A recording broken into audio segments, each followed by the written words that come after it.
Hello viewers, welcome to BCN Breaking News. Welcome to my channel. So guys, we're going to be looking at a very important issue. So one of the questions that Igbo people keep asking every blessed day, one of the questions Igbos keep asking is, why is it Nigerian government keep provoking them? Why are they being provoked? Why is Nigerian government treating us as if we are not part of this country? The Igbos are being maltreated. They treat us differently as if we are not part of Nigeria. After they will say that Nigeria is united, Nigeria is one. When they treat us like a nobody in this country, when they treat the Igbos like a nobody in this country. Okay, let's recall the interview that Sowore, the president or the former president of the the People's Action, the ACC. So let's recall the interview that Sowore had. So Sowore said something that many Nigerians are beginning to ask question. And one of the things he said is that Nigeria has an Igbo problem. And then there was a secret memo in the government that he doesn't know where it is in the government, that whenever they want to take over, whenever the Hausa or the Yoruba wants to take over, that they should be careful of the Igbos. And he said that the Igbos are not allowed to take any important position in the government. The Igbos should not be given opportunity. The Igbos should not be given any chance in this country, Nigeria. Imagine how Igbos are treated in this country. That is why an Igbo man cannot be the Inspector General of Police. That is why an Igbo man cannot be the Chief of Defense Staff. That is why an Igbo man cannot be part of any security architecture in Nigeria. That is why an Igbo man cannot be the EFCC chairman. It's as if the East is just left in dissolution, guys. Like we are in this country, but it's as if the East don't have a federal government. Like we're not even part of this country, Nigeria. We don't experience the presence of the federal government. We are left, to suffer. Imagine what is happening in the southeast. Imagine what is happening in the southeast. So a lot of Nigerians, came out, said that Showero is lying, according to concerning what he said, that there's a secret memo that Igbos should not be given any position in this country, should not be given any opportunity. That whenever they give them the opportunity, that they're going to overrun. So a lot of Nigerians, doubted what Showoro said. But you see, if you check it in this Nigeria, it's actually true, because it is playing out in Nigeria today. You can imagine Igbo man, the last president we had was Goodluck Jonathan, an Igbo man, and since then we've not had anyone. If you check the ministers, most of the people in most of the ministers in Nigeria, you can't even find an Igbo man as the minister. It is rare. What you will see is Hausa Yoruba. We're not given any opportunity in this country. Why are Igbos being maltreated? What did they do in this country? What did they do in this country to be treated this way? We are treated like we are nobody in this country. And it's this same Igbo people that are playing important roles in this country. The Igbo people said that they should go their ways, but no, the Nigerian government has refused. You refuse, to let you want them to be part of Nigeria, but you don't want them to be part of the security architects in this country. You don't want them to be part of, you don't want them to have good economy in this country. You want them to be suffering. You will not treat us, the same way you're treating other tribe. You'll be treating us differently, like we are nobody. But you will not allow us to go, because the Igbo man said they don't want to force themselves. that they should go and stay on their own, but the Nigerian government has refused, guys.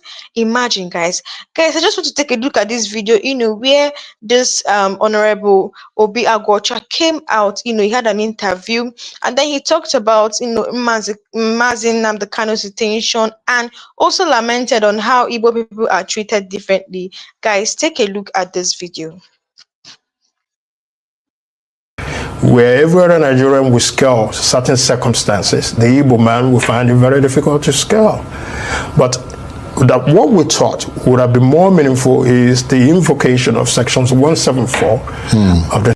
Amid increasing worry across Nigeria about the fate of the separatist leader Nnamdi Kanu, one man who's worked tirelessly to help secure his freedom would have to be Honorable Obi Agwocha, who is a member of the House of Representatives. He's done everything possible to help Mr. Kanu regain his freedom, from rallying dozens of politically middle-of-the-road federal lawmakers across party and ethnic lines, to writing to President Tinubu and calling for Mr. Kanu's urgent release. And now, after yet another intervention by him, Mr. Kanu's legal team have conducted their first successful visitation with their client since September. That small victory captures the difficulties faced by both Mr. Agwocha and Nnamdi Kanu's legal team in trying to create a pathway to Mr. Kanu's freedom, even as many across Nigeria express dismay, incomprehension, and anger at his continued incarceration. So, amid all the upset, where do things stand at the moment in that campaign, as a stony-faced government continues to rebuff all entreaties to set the captive free? Well, for more on this, I'm joined now in the studio by the member of the National Assembly representing the Ikwana Umuahia Federal Constituency, Honorable Obi Agwocha. Thank you very much indeed for coming in. Thank you, Charles. I'm happy to be back here again. Well, it's good to see you again. Thank you, Sam. So this is a small victory, isn't it? But it is certainly a victory of sorts, getting Nnamdi Kanu's lawyers, who haven't visited him since September. To gain access to him. And they issued a statement thanking you and commending you for your effort in that regard. How did you pull it off? Well, easily. The lawyers approached me sometime in September, not just as somebody who is at the forefront of the advocacy, but also as Mazin Nnamdi Kanu's representative at the Federal House. Mazin Nnamdi Kanu is from Umuahia North. I'm also from Umuahia North. We grew up together. We played soccer in Umuahia. So he's somebody well known. Both families are well known to each other. So it is my utmost responsibility as a Federal House member representing him to speak for him where no one else would speak for him. Not just for him, but for many others in that gap who may be facing one challenge or the other, especially in the administration of criminal justice as it pertains to Nigeria. So I've been speaking about him. We've started to make some headway. Previously, it was very combative between the government's approach and, of course, Mazin Nnamdi Kanu's legal team's approach. So they approached me to say, well, for over a period of time, they've not had access to him. So I wrote to the director of DSS. He responded. Rather than escalate it in the chamber of the House of Representatives, I chose to involve my speaker. And we had a tripartite meeting between myself, the speaker, and the DG SSS, and we resolved some of the issues, pending when the lawyers will come together, because the matter is still in court. The judge handling the matter was also involved in the process. But yesterday was the first time that the lawyers were given access to him at the directive of the DGSSS, whom I commend him tremendously. He has come to this position, a very difficult position, in handling a very sensitive issue. But he has come in this position also being mindful that the issue at hand is a very sensitive issue, and he's putting a human face well, to it. Forgive me if I beg to differ, but I mean, this is a democratic country. And in a democracy, somebody has the right to a legal defense team. Of course. In whatever circumstance they find themselves in. I thought as much too. So for all this sort of thank you and so on and so forth, I don't understand. It's his legal right, isn't it?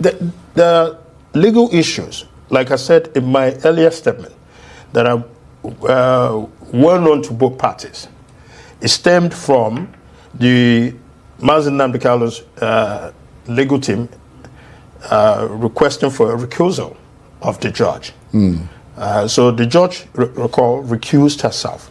So the position of the DSS, or the position of the government, now becomes, well, since the judge has recused herself from the matter, there are no longer issues lawyers and Mazi Nnamdi Kalu. Well, that's perverse. However, even some of the applications that were made in court were withdrawn, because the same question would have been asked. Well, if the same judge has recused himself and all the decisions of the judge, as the government had claimed, was a nullity, then the same judge was the one that gave the detention order for Mazi Nnamdi Kalu. So that ought to have rendered that also as null a nullity. And void. Null and void. But even beyond that, I mean, it doesn't matter what the circumstances are. It is his fundamental right. It is his legal right, to ask for a judge to be recused if he feels that he's not getting fair right treatment. That does not preclude. It's got nothing to do with his right to have access to his lawyers. I perfectly agree with you. That was the position we took. That was the position even in the meeting between myself, the speaker, and the DGSS. I took that position. Mr. Speaker concurred with that position. Even the DG concurred. Now, while I was saying thank you, the DG could have easily come to that meeting and feign ignorance of the law and say, no, well, let's status quo remain. Let's keep, going at each other. They will release one press statement. The Kano lawyers will release one press statement. But he recognizes the position of the law and set aside the office of DSS, who could have come in as a cowboy. But he now said, no, I want things to be done properly. He gave the room to allow myself, the speaker, the lawyers of Mazi Nnamdi Kalu to be engaged in this, finding a solution that will enable both sides at least to begin to talk and have access to Mazi Nnamdi Kalu. It's not just that. There were issues as well concerning the health of Mazi Nnamdi Kalu. It was rumored that he was dead. It was rumored that he was ill, which I also asked the DG. The DG, for the first time, they've never had it before, allowed Mazi Nnamdi Kalu to choose a doctor of his own choice, and at the same time allowed him to also to choose a medical facility beyond the government medical facilities for his treatment. Mazi Nnamdi Kalu has exercised that privilege, and will continue as well to. So he's now gone to the hospital. Oh yeah, he's gone. The last time he went was, I think, October the 3rd. Right. And he confirmed it to me because part of my effort was also to see him, to discuss with him, to know his thought process as to everything that is going around, and also to brief him and to make him understand the circumstances around. And then he assured me that he's comfortable with the doctor that he chose. He's comfortable with the medical facility that he chose as well to go to. So on issues of access and issues of management of his health, I can say that this current DG of SSS has been very cordial, has been very respectful. Much more so than in the past. Right. Much more than in the past. That was why I said he has shown a human face. But in the larger scheme of things, how much does it move the needle forward in terms of getting Mr. Kanu closer to breathing the air of freedom? Just, I can tell you, the whole lot of things have been done, not just by me, but well-meaning Nigerians, stakeholders, who have found this to be an issue of injustice, who has also found this to appear, like the last time I was there, I said it would appear that there are two sets of rules in Nigeria, one for every other Nigerian and another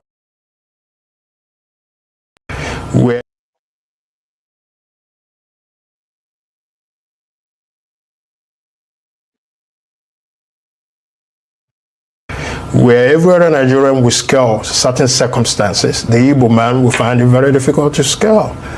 But that what we thought would have been more meaningful is the invocation of sections 174 of the Nigerian Constitution that allows the Attorney General, before the determination or a judgment of the court, that he can write to withdraw the matter. There are precedents that have already been set on this. So we're just asking, well, the way they have done for Igbo, the way they have done for Sowore, and many others, that Nnamdi Kanu is entitled to those fundamental rights as a citizen. Well, you mentioned Section 174 of the Nigerian Constitution. I recall that in June, you made a direct appeal to President Tinubu, along with dozens of your colleagues at the National Assembly, urging him to order the Attorney General to discontinue the case based on that Section 174, which gives him the power to end the trial in the public interest and in the interest of justice. Did you ever hear back from the President or the Attorney General? Like I said, we've met with the Attorney General. I've met with him several times. I've met with his Chief of Staff of Mr. President and many other government functionaries. The only person I have not met one-on-one now is Mr. President. And for obvious reasons, he has to be satisfied with the legal position and also satisfied with the security positions. So I wish to talk so much, but so much has been happening now. The confidentiality of that is also what as a government officer, you can't reveal that I can't reveal. I can't. But I am very optimistic. That after all said and done, recently my amiable governor, Dr. Alex Oti, also talked about it, having met Mr. President, and some assurances that were given to my governor by Mr. President. Those assurances that have been given to my governor remain consistent with the assurances also that I have been given and the things that I have worked with certain circle that have been put up for this. And I'm very optimistic that within no short distance time, Nnamdi Kanu will be released from detention. Whether he's going to be released by the invocation of Section 174, or whether he's going to be granted bail, the Supreme Court, after all, said that the lower court ought not to have revoked his bail, considering the circumstances that he faced before he absconded. Meaning the military came to his home, ransacked his home, and he escaped.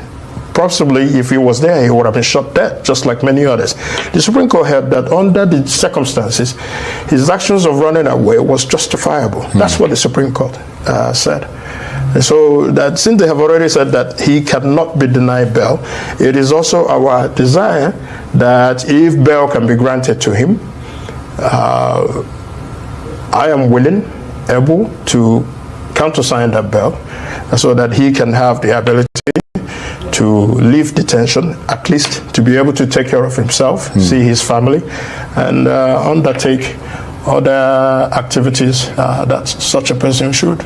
And in terms of the case against him, the last we heard he was facing 7 counts of terrorism, which he denies, as well as belonging to a prescribed organization, which is IPOB. Is that still the case against him? Yeah, those are the current charges. They have not added more charges. Because you never know these things. You never know these things. These things are very dynamic. They change, yeah. But however, the question we ought to be able to ask is, Nnamdi Kanu legally in Nigeria? The answer is no. The rendition that brought him to Nigeria was said, but it was illegal. That's what the Supreme Court said. It was illegal. Charles, the measure, they can try all they want to do, but they cannot try to convict Nnamdi Kanu, because if you convict him based on that, then the position of the Supreme Court will be much more federal in terms of the Supreme Court has said, well, you shouldn't have brought him here in the first instance. There are legal processes that ought to have happened between the Nigerian state and Kenya for Nigeria to seek extradition of Mazen Nnamdi Kanu rather than going over there, forcefully kidnapping him and bringing him back to Nigeria. But I think since there's a precedent, that the most important thing that the Nigerian state ought to be able to do now is to seek a political solution that will end this nightmare for everybody, and end this frustration for Mazi Nnamdi Kanu, bring about peace and stability in the Southeast, and peace and stability in Nigeria at all. I was going to say you took the words right out of my mouth, because I was going to say that your consistent argument, which you have made stridently, and which you made in that letter that you wrote to. So, guys, you heard what this man said, Honorable Obi Agocha. So he said that he talked about the circumstances surrounding Nnamdi Kanu's detention, and he said that he's optimistic that that Nnamdi Kanu will be granted bail because Nigerian government went to Kenya and forcefully arrested him and brought him back to Nigeria, and then the Supreme Court said his arrest was illegal. That's okay. They said he made a broadcast, and then the broadcast, they said Nnamdi Kanu has also said that they don't have the right to how will I put it? They said they don't have the right to detain him or sue him because he did not make the broadcast in Nigeria, that he made it in Kenya and he made it in London. That even if they wanted to sue him or take him to court, that they would have taken permission from London, the government in London, and not coming to forcefully arrest him or kidnap him and bring him to Nigeria. They said that he should be granted bail. The Supreme Court said that Nnamdi Kanu should not be denied bail, but the High Court has refused to they have refused court orders by the Supreme Court. Imagine the highest court in Nigeria, they have refused to obey the Supreme Court. So let's go down to what Sowore said about the Igbos. So the Igbos, it is actually obvious that the Igbos are treated like they are nobody in this country.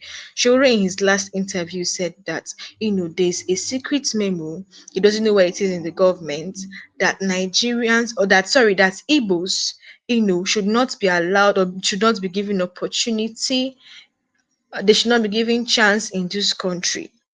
That is why an Igbo man cannot be the Inspector General of Police, cannot be the Finance Minister, cannot be the security, cannot be the states. You said an Igbo man cannot be the Chief of Defense Staff. That is why you see that it is rare for you to find, it is hard for you to find an Igbo man in position. The last Igbo president that we had was Goodluck Jonathan, and then since then we have not had any Igbo president. Even before Goodluck Jonathan, we have not had an Igbo president since Nnamdi Azikiwe died. So since then we have not had an Igbo president. So guys, imagine the way Igbos are treated like slaves even in their own father's land. They are doing as if we're not part of this country. They're doing as if we're not part of Nigeria. And then Igbo people have said, allow us go. They have refused.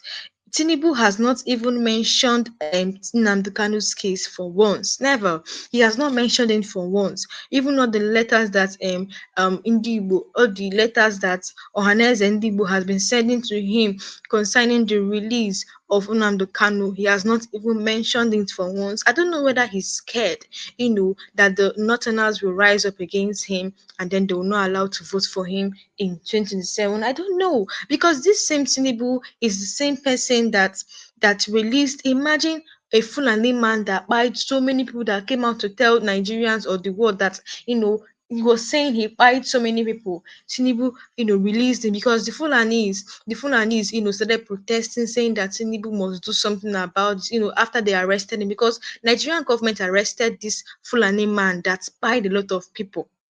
when they arrested him, Fulani people started protesting, saying that Tinubu should, do something about this. And immediately, Tinubu bowed to pressure, under pressure, release this man. Imagine. But when it comes to Nnamdi Kanu's case, he will not do anything because he feels like the Igbos are people that you can just trample on, are people that you take as trash. They are nobody. That is what he feels the Igbo people are. Igbos, they are so patient. Igbos is the Igbos. They are the only tribe. They are so patient because this thing did not just start now. That Igbos are treated like second class citizens did not just start now. It started back then, even before the World War. Igbos were treated like second-hand citizens before the World War, and that is what Ojukwu was fighting all this while before he died. The only thing Ojukwu was fighting for was that they should stop the bloodshedding and the buying of the Igbos, and then the Igbos should have a good life in Nigeria. They were fighting so that Nigerians would stop treating us like second-hand citizens. The government, Nigerian government, did not look into that until the World War came, and after the World War ended, there is no politicians that even have taken step to go to the southeast, and apologize for what happened, the damages that they caused, and everything. None.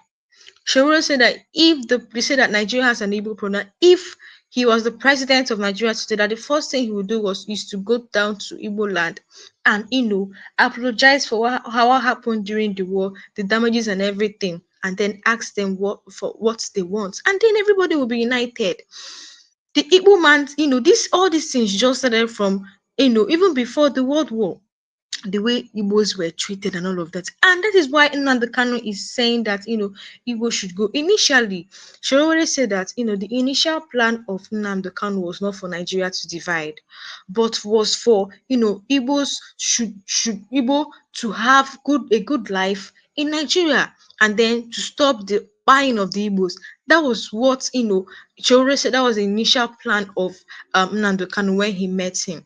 Just like Honorable Agwacha said in this video, that the Igbo, just like what Honorable Agwacha said in this video, just like Sowore, that was, Sowore was, after he had that meeting with Nnamdi Kanu, a lot of Nigerians started seeing it as if he has plans.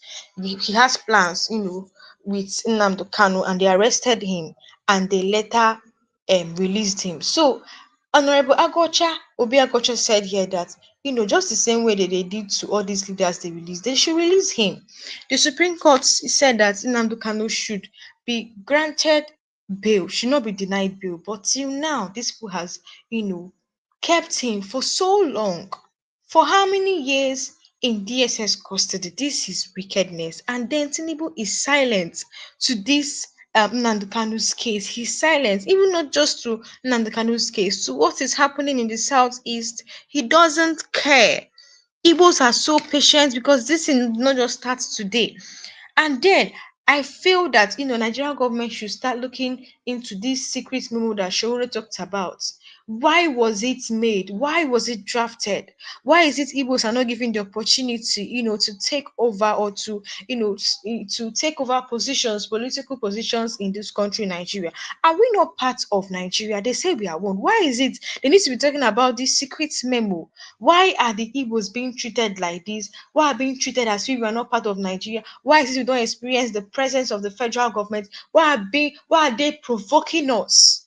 Why are they doing a lot of things? We have said that let us be on our own. One thing is that you see Hausa and Yoruba, they cannot stay without the Igbos, because we play a very important role in this country when it comes to the economy of the economy of this country. We play a very important role. And then when it comes to crude oil, Delta State, we have crude oil. Delta State is blessed with crude oil, so they cannot do without. That is why they don't want us to go. That is why. And then this Igbos play a very important role in this country, Nigeria. That is why they don't want to, let the Igbos go. You don't want to let the Igbos go. You don't want them to, you don't want to give them a good life, even in Nigeria. You don't want them to be part of any security architecture. You don't want to give them any position. You don't want to give them opportunity. You don't want to give them chance. But you don't want to let them go. You want them to be part, but you don't want to do all these things for them. Is this not wickedness? They have gone to arrest Nnamdi Kanu forcefully, illegally. Since then, they're not even talking about his, they're not been talking about for him to be released. Nothing. They've not been talking about for him to be released. Nnamdi Kanu has been there for so long. What is Nnamdi Kanu saying? What did he commit? What is he saying? What is he saying? For Igbos to have a good life. That is all. That is all they want. But then they don't want the Igbos to have a good life. Igbos are being treated like Igbos are being disrespected in this country. Why are all these things happening? They are just playing with us. They feel like Igbo people are, they are people that you can just trample on. They don't have, it's just as if we're not part of this country. This is the same, because Igbos, they play a very important role in this country. Yes, the Igbos play a very important role in this country. And these same Igbos, they are being talked down on. They are seen as a threat. They are seen as a betrayal to other ethnic group. Imagine, guys, and then you not allow us to be. And then you not allow us to be on our own. So I feel the government should start looking into this secret memo that was drafted, that Igbo should not be given any position in the country. They should not be given any chance. They should not be given any opportunity. So, guys, that will be all for now. We have come to the end of this live session. Drop a comment below. Let me know your thoughts on this. And don't forget to subscribe if you're new to this channel. Like and share this video. So, guys, thank you for joining. And I'll see you guys next time.